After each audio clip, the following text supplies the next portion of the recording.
Takže tutoriálu je ako vlastne získať motívy online pre Windows 7 alebo 8. Pôjdeme na túto stránku, ktorú máte v popisku videa. Takže ja si ju skopírujem a dám ju do popisku videa. Takže keď sme na tejto stránke, si vyberieme nejaký motív. A máme tu aj najobľúbenejšie. Ja si dám najobľúbenejšie. A proste si nejaký vyberete. Máte jedno jaký.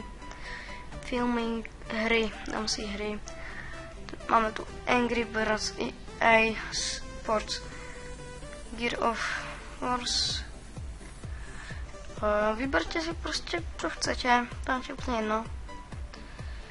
Ja si dám treba teda ten Gear of Wars, alebo ja neviem.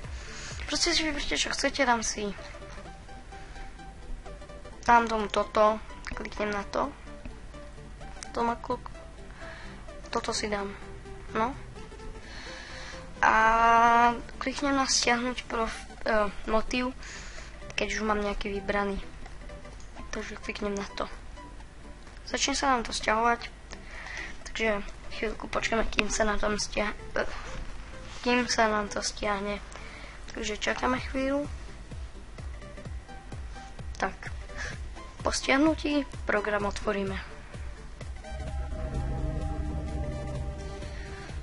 Počujete dobre? Keď ste otvorili motív, tak už máte tu na nejaký ten motív, na to kliknete. Ja už to mám teda kliknuté, alebo jak to mám povedať. Vidíte, že už mám motív.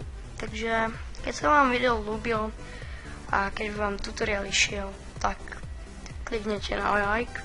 Keď vám niečo nejde, tak napíšte do komentáru, čo vám nešlo. Takže ja sa s vami lúčim. Takže čaute.